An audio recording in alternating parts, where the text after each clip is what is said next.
desembargador Wagner Sinelli, de Paula Freitas, sou diretor cultural da AMAERJ, nossa Associação dos Magistrados do Estado do Rio de Janeiro. Estamos dando aqui a continuidade ao AMAERJ Memória, né? É um programa nosso de conversa com os ex-presidentes da nossa AMAERJ.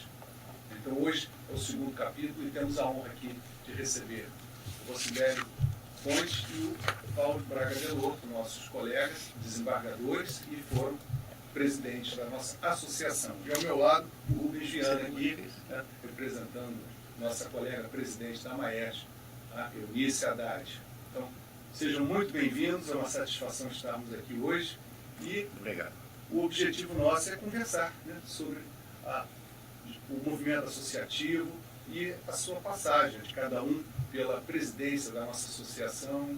É um prazer representar a presidente Eunice e na presença desses dois ícones, né, da nossa associação, dois grandes presidentes que marcaram a Associação dos Magistrados, né? O desembargador Delotto por duas oportunidades, o desembargador Rocibélio também em momentos difíceis, foi nosso presidente, sempre muito sereno, sempre muito afetuoso. Eu tive a honra de trabalhar próximo aos juízos de titularidade dele e sei do seu compromisso com a associação. Então é um prazer muito grande participar com grandes nomes da AMAERJ. Bem, um prazer enorme estar com vocês aqui, Wagner, Rubens, Rocibélio. Eu acredito que uma iniciativa como essa, a AMAERJ Memória, é muito importante para a gente manter exatamente esse fluxo das informações ao longo do tempo. Eu tive a oportunidade de presidir a nossa Associação dos Magistrados do Estado do Rio de Janeiro em duas oportunidades, né? De 2006 e 2007, como 8º presidente, e depois 2012 e 2013 como 11º presidente. Em dois momentos distintos da minha carreira, Wagner. Uma como juiz e outra como desembargador. Então foi bastante interessante esse processo, porque eu diria que os anos de 2005 e 2006 foram anos muito importantes para a magistratura.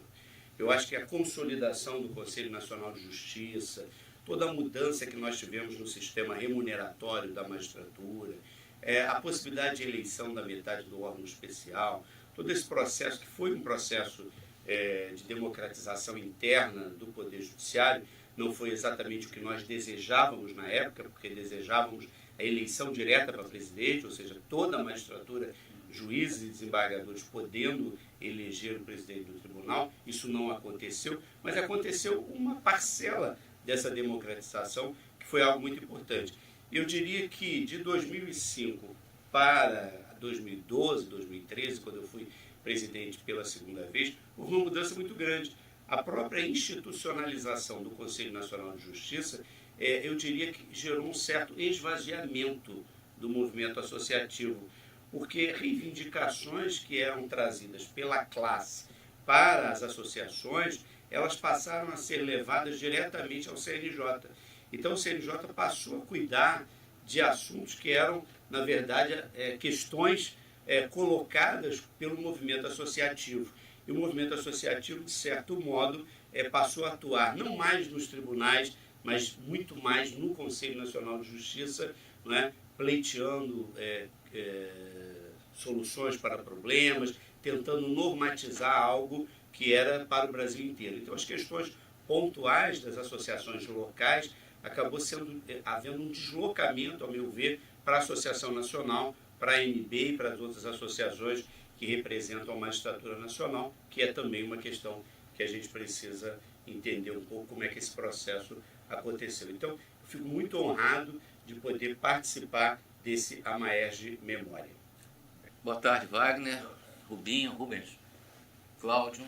É um prazer estar aqui com a AMAERJ. A AMAERJ é a nossa associação. Eu sempre reivindiquei que os juízes deviam estar filiados à AMAERJ, e alguns saíram, mas, poxa, eles têm que voltar. É o nosso canal de representação, de representatividade. E eu fiquei em 2014, logo depois do Cláudio, de 2015, né?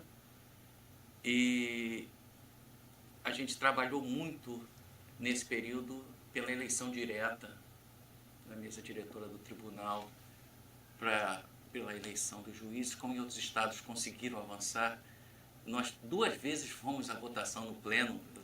Eu acho que aquilo ali, eu acabei com a paciência dos desembargadores e nós perdemos por 2 votos aquela votação. E também foi durante o meu biênio que a gente lutou muito para manter a aposentadoria, a PEC da Bengala, a aposentadoria em 70 anos, e acabamos perdendo para os 75 anos. Mas foi muita luta no Congresso, muita ida de um lado para o outro, foi um momento difícil para o país. Era Dilma estava basicamente naufragando naquele momento, o movimento político estava muito acelerado, mas esse biênio que eu recebi do Cláudio, que é um profissional de alto estilo da associação, muito respeitado em Brasília e aqui, foi marcado basicamente pela PEC da Bengala, pela questão da eleição direta e a partir dali, inclusive, o nosso tribunal, ele ficou muito mais próximo da Maerj. Eles acolheram quase todos os nossos requerimentos remuneratórios que a Maerj fazia, e a gente fazia muito, aparecia, a gente sempre fez.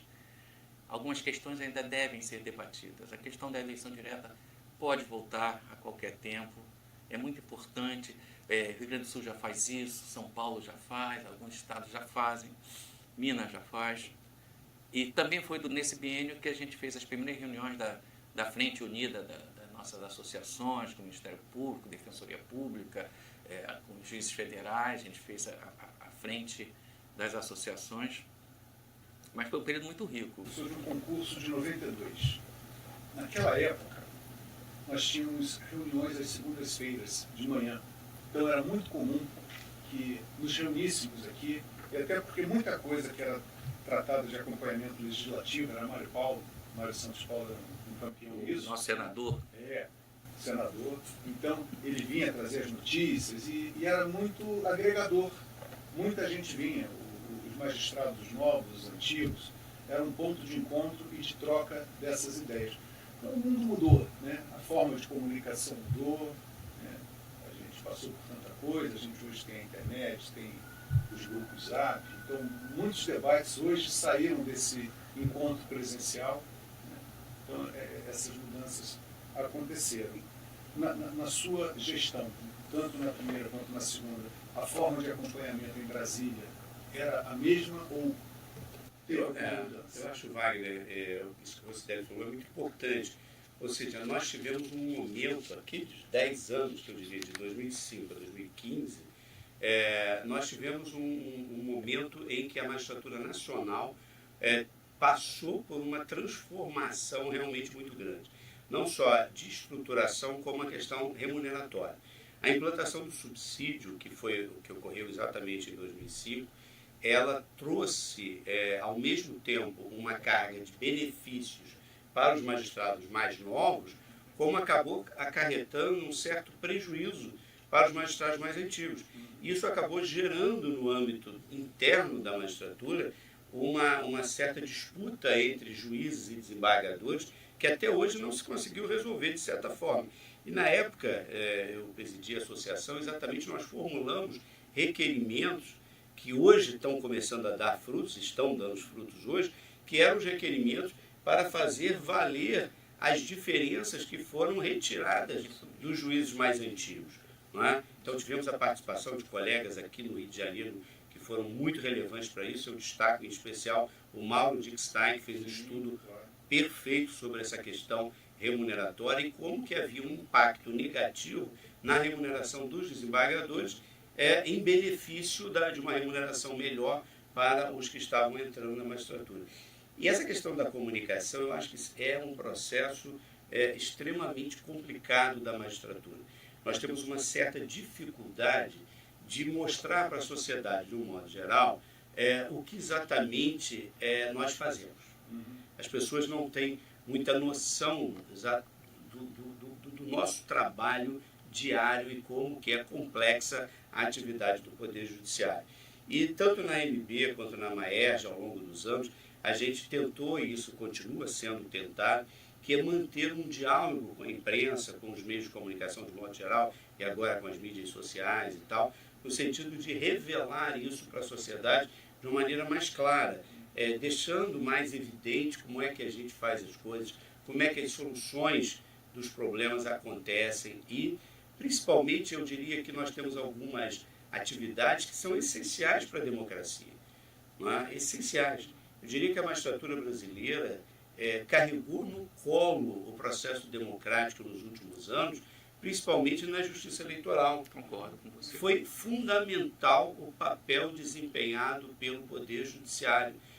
E isso significa que nós temos que construir exatamente um debate mais aprofundado sobre as questões das reformas políticas. Eu me recordo, na minha primeira gestão na Maerj, nós fizemos um fórum, acho que tanto você quanto o Rossidelli participaram disso, que foi o fórum Oscar Niemeyer. Nós trouxemos aqui o Oscar Niemeyer aos 100 anos de idade para fazer uma palestra lá no auditório Antônio Carlos Amorim, encerrando 3 dias de debate, onde nós reunimos a maioria das pessoas que pensavam a política brasileira naquele momento, de 2005, 2006, para propor novidades em termos de reforma política. Eu diria que isso teve resultado, Wagner. Por quê? Porque houve uma consolidação do Tribunal Superior Eleitoral, foram feitos concursos públicos para provimento de cargos na Justiça Eleitoral, aquela Justiça Eleitoral que a gente chegava no interior, não tinha funcionário, tinha que pedir do prefeito emprestado, da Câmara Municipal, não tinha ninguém concursado.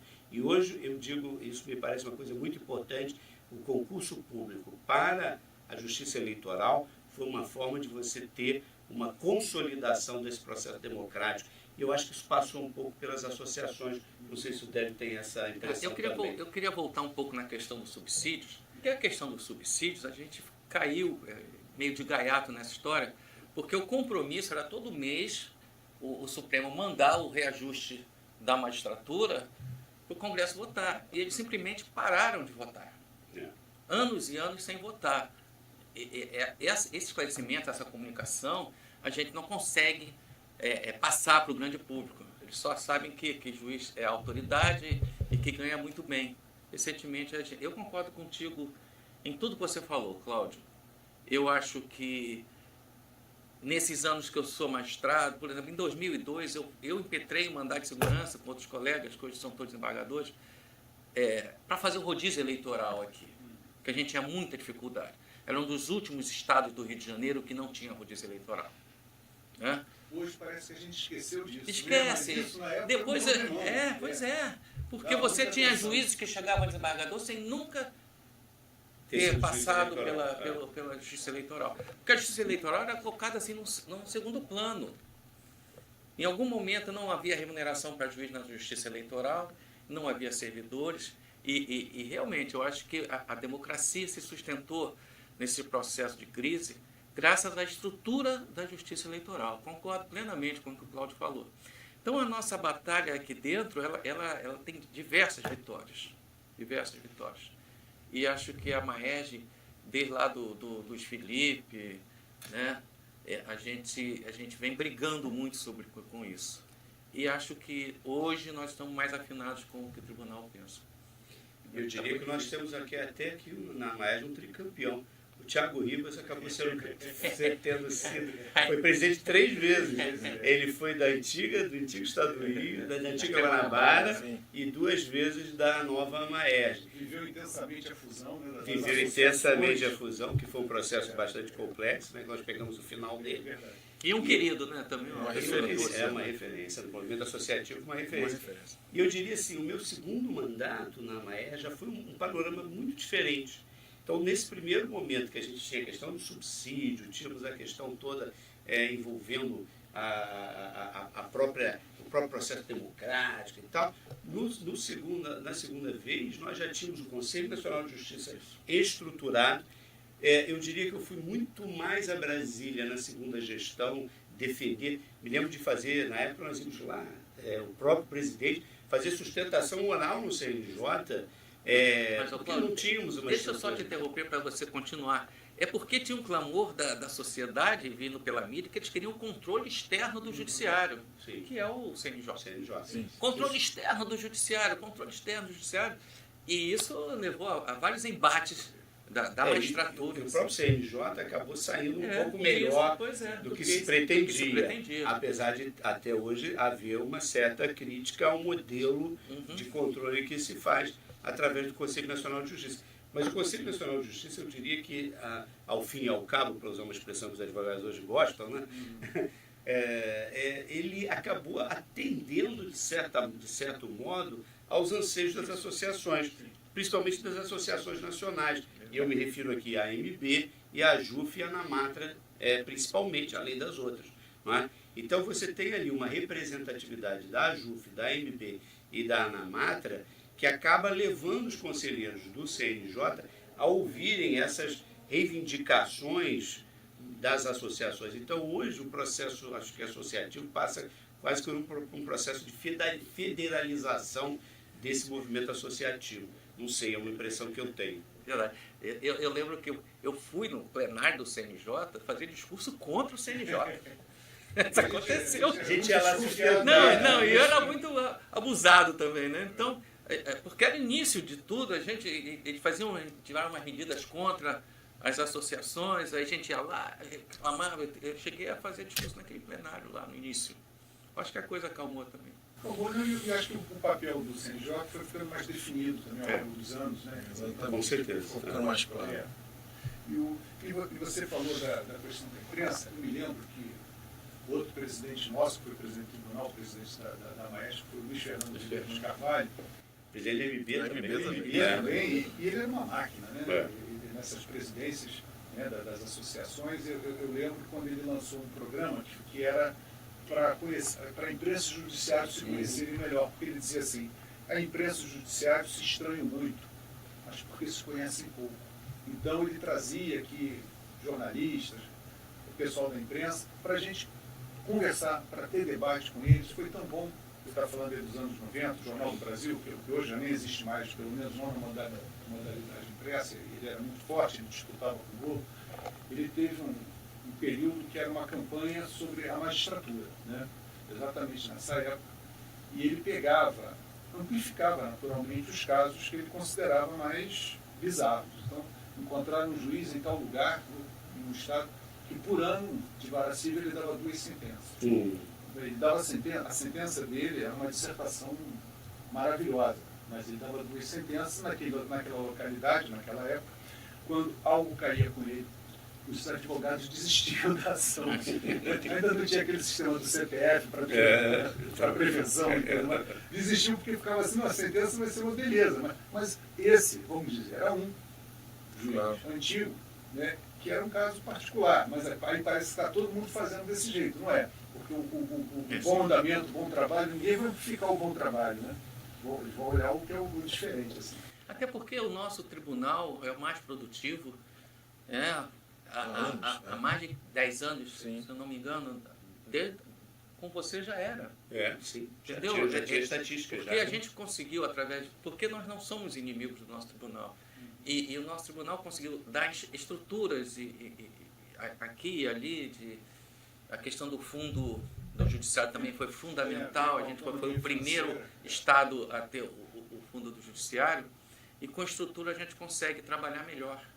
Porque a gente, todos nós aqui, talvez o Rubens não, chamando de Rubinho, mas nós aqui, nós pegamos um período em que a gente chegava um computador, quem chegasse primeiro pegava. Poucos computadores, quem corresse primeiro pegava. Faltava papel, faltava carbono. Verdade. Então, a estrutura do tribunal nos propiciou ser o mais produtivo do país. E que eu tenho certeza que vai continuar sendo por alguns anos. Porque estruturalmente nós estamos bem. Eu me lembro no início de carreira, juiz no interior, aí faltava o formulário disso, faltava o papel daquilo. O tribunal até tinha, mas não tinha entrega. Quantas vezes eu vim com o meu carro para buscar coisa, assim, um monte de formulário para preencher. Para vir buscar na capital. Botava e levava, né? Hoje isso não acontece. Mas eu lembro também assim, da importância que foi o desembargador Sérgio Cavalieri, né? Porque ele ajudou muito nesse processo de se preocupar com a gestão, né? E a questão da informatização que a gente teve também. Então, porque a gente teve autonomia financeira, a gente teve recursos para poder atuar. E essa coisa da gente sair na frente, comparando com outros tribunais do Brasil, na parte de informatização. Eu sei que hoje, olhando para trás, era uma informatização muito incipiente, mas ela era muito forte. Mas era no momento, né? Era no momento. Wagner, ainda teve uma questão também que eu acho que foi uma mudança muito importante que aconteceu no tribunal, que foi a questão da necessidade de se pensar a segurança do magistrado, né, de uma atenção à segurança do magistrado. Eu estava na associação na época que, inclusive, mataram a nossa colega Patrícia Scioli. Né, e nós pensávamos naquela época como é que a segurança do magistrado deve ser algo que não passa só pela associação, mas também que tem que ser cobrado pela associação ao tribunal. E o tribunal passou, então, a adotar medidas. Né? E o que nós pudemos fazer, depois que assassinaram a nossa querida colega, foi criar um prêmio de direitos humanos para que a memória dela fosse lembrada, né? Que nós pudéssemos respeitar o trabalho de uma juíza que acabou sendo assassinada por ser juíza. Né? Foi um crime que realmente afetou toda a magistratura num momento em que a preocupação com a segurança do magistrado ainda era uma coisa assim, um pouco distante. E nós tivemos vários casos, não foi só o dela, no Rio de Janeiro, nós tivemos um colega do Espírito Santo, que foi assassinado também, e outras situações em que você mostra para a sociedade que você precisa também investir na segurança do juiz. E com isso o tribunal acabou adotando também, a partir de reivindicações associativas, todo esse processo que foi inclusive da AMB e tal, no sentido de que a gente tenha essa preocupação com a integridade física do próprio juiz e da sua família. Eu concordo, a gente trabalhou, foi durante a gestão do Cláudio que mataram a Patrícia, e foi na minha gestão que teve julgamento. A associação estava lá no final de tudo para ver o resultado daquela situação. Né? E essas coisas pontuais da nossa vida, que a sociedade geral não conhece, os cuidados que a gente tem que ter, a segurança da gente, a gente deve muito a esse período mesmo, porque hoje o tribunal dá uma atenção muito maior. Né?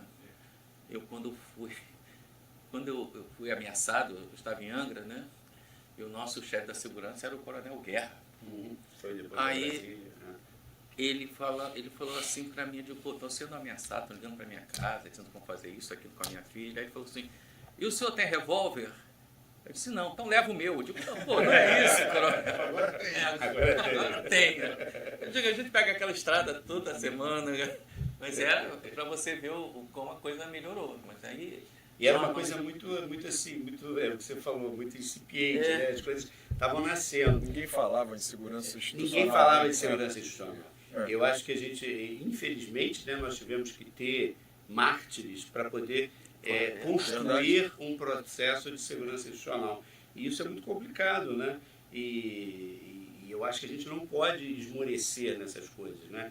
Então, acho que são conquistas que a magistratura teve ao longo do tempo, de garantir integridade física, de garantir boa remuneração, tudo isso é fruto de uma união. Às vezes as pessoas falam, mas nós não temos muito o que fazer hoje, as coisas estão bem, sim, mas as coisas estão relativamente bem, fruto de um trabalho. Não precisam ficar ruins para que a gente continue lutando para aprimorar, eu acho que o movimento associativo. Eu acho que o movimento associativo é fundamental. Né? Eu acho que essa união de todos em torno, e aí tem também o aspecto, não é, social, de você confraternizar em sedes, mantendo, né, nós fizemos, eu e você, fizemos obras em Vargem Grande, fizemos obras em São Pedro da Aldeia, tudo isso foram coisas essenciais para que a gente tenha espaços também de convívio, né, de poder fazer uma festa, de conviver com a família, restaurante, você ter lá o campo de futebol, você ter a sede praiana, essas coisas, onde você pode levar as crianças, as famílias conviverem. Eu acho isso muito importante também, a gente criar, de fato, uma amizade, né, entre nós, membros da magistratura. Não, e a gente sempre teve nossas subsedes, elas sempre foram muito ativas, né? A vida toda, sempre houve um investimento muito grande nisso. Essa coisa gregária nossa é muito importante, sim, é fundamental. E a gente tem uma lomã em cima da gente, então a vida do magistrado é um pouquinho diferente da vida de outras pessoas, de outras categorias, né? A gente tem que ter aquele comportamento, assim, tal, até na vida privada. As limitações. Temos limitações. Temos limitações. São inerentes à atividade que a gente exerce, né? Você não tem como. A sede de Vargem Grande, ela serviu como uma reserva para o Congresso Mundial de Meio Ambiente Jurídico do ministro Herman Benjamin, que pediu pessoalmente para mim, não, nós vamos reunir para preparar o Congresso, todas as reuniões preparatórias foram lá na nossa sede de Vargem Grande. As pessoas ficaram hospedadas lá, de diversos países, então elas são importantes, tanto Vargem Grande como São Pedro da Aldeia. A gente tem que preservar isso. Esses espaços são espaços, inclusive, para nós realizarmos atividades também acadêmicas. Sim, né? Exatamente. Nós podemos utilizá-los, já fizemos isso em algumas ocasiões, para realizarmos reuniões com os colegas, para realizarmos ciclos de debates, pesquisas e tal.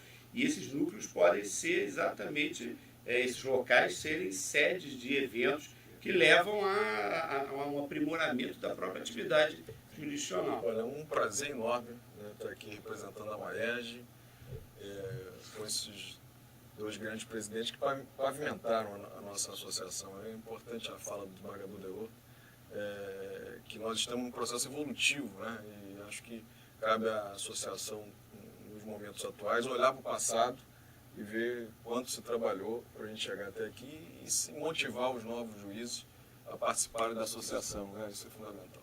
Esse ponto, Rubem, é muito importante. Eu acho que a gente precisa sempre manter as pessoas alertas para esse processo, né? As pessoas às vezes esquecem que o mundo é meio cíclico, né? As coisas acontecem em ciclos.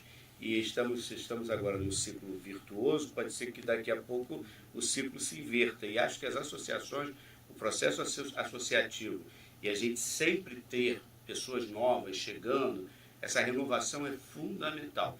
Então eu agradeço muito a oportunidade, Rubens, Wagner, Délio, de podermos estar juntos aqui com vocês nesse momento bastante importante que é esse podcast da Maerj. Muito obrigado.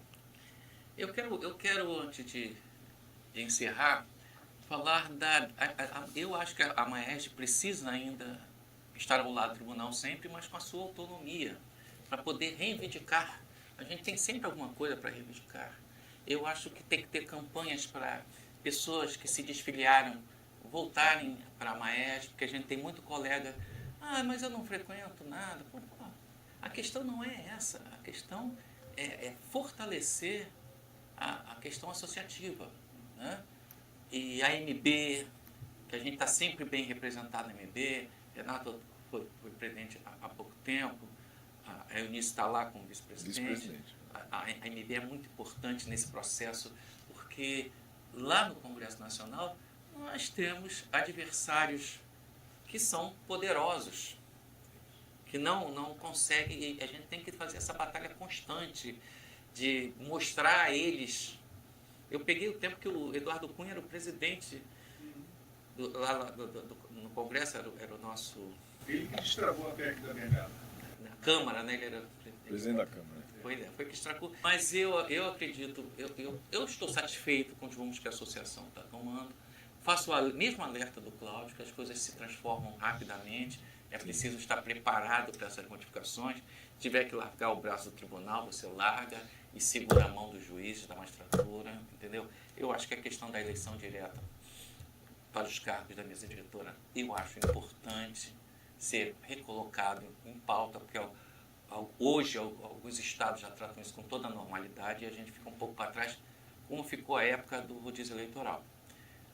Mas quero agradecer a Wagner, a Cláudio, ao Rubens, a presença aqui. Queria muito ouvir aqui o que o Luiz Fernando tem para falar, o que o Luiz Felipe tem para falar, que são Renato, presidentes que são históricos também da associação. E fico à disposição da Maerj para qualquer coisa, entendeu? A gente está sempre de um olho lá e um olho cá, tá bom? Obrigado.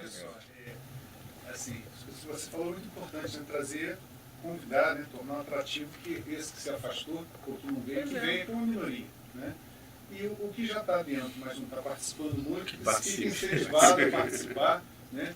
E vocês que passaram por onde passaram, na direção, como presidentes e tudo, nossos agradecimentos, porque é um desprendimento. Verdade. Você aceitar, É uma devoção. Verdade. estar à frente de uma associação durante aquele mandato, depois 2 mandatos, essa coisa toda. É muita atividade na vida da pessoa. Isso é cansativo, envolve família e tudo. É um momento de muita atuação, muito desprendimento, e a gente só tem agradecimentos. E agradecimento por estarmos aqui. Obrigado, Rocidélio, Cláudio Belotto, Rubens Viana, Obrigado. Eunice também, a nossa presidente. E até o próximo episódio de A Maerge Memória.